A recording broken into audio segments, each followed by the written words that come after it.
મિત્રો, મારા ઘરમાં એક વિકટ પ્રશ્ન ઊભો થયો છે.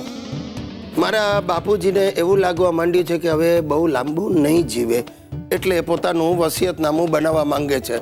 પણ હવે તકલીફ એ છે કે મારા બાપુજીના બાપુજી એટલે કે મારા દાદાજી હજુ જીવે છે અને એમણે પોતાનું વસિયતનામું બનાવ્યું નથી. એટલે મારા બાપુજીને ખબર નથી કે એમને એના બાપુજી તરફથી શું મળવાનું છે. તો એ પોતાના વસિયતનામામાં મને શું આપે, એટલે મૂંઝાઈ ગયા છે. તમે પણ મૂંઝાઈ ગયા ને? અરે તમે નહીં માનો, રોજ સવારે બાપુજી દાદાજીને વિનંતી કરે છે વસિયતનામું બનાવી લો, અને મારો દાદો કોઈ હિસાબે તૈયાર થતો નથી. જોઈએ હવે શું થાય છે.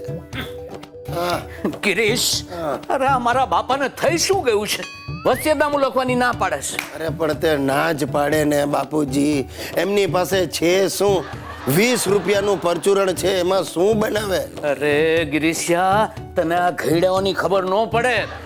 દેશમાં જરૂર કોઈ ખાનગી મિલકત હશે નહીં. બસ એની ખાનગી મિલકત તમને ને મને બેવને ખબર છે. દેશમાં એક 14x10 ઓરડી છે અને એક ભેંસ. તો પછી એક ગુજરી ગઈ વર્ષો પહેલા અને ઓરડી દબાણમાં જતી રહી. તો પછી હવે મારે આ બાપાને વસિયતનામામાં શું લખાવવું? જુઓ, એક આઈડિયા છે. તમે દાદાજીને એમ કહો કે તમારી જે કાંઈ મિલકત છે એ તમને આપે છે, અને વળતું તમે એમ લખો તમારા વસિયતનામામાં કે તમારી મિલકત અને દાદાએ આપેલી મિલકત તમે તમારા એકના એક વારસદાર ગિરીશ કુમારને આપો છો.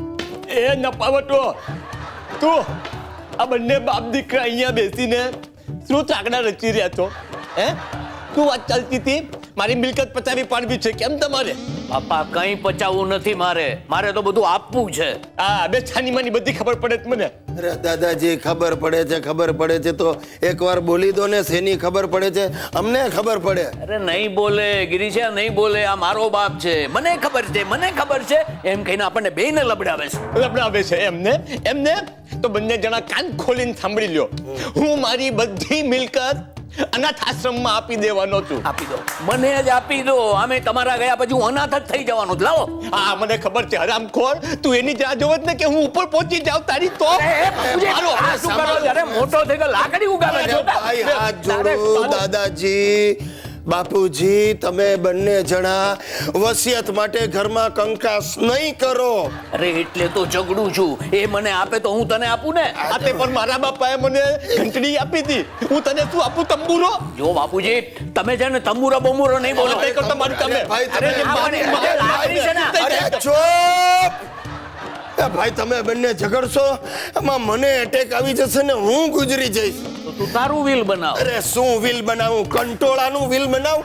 આપણું આખું ખાનદાન કડકા બાલુસ છે અને હું છું ગુજ્જુભાઈ ગિરીશ કુમાર, કડકા નંબર 1.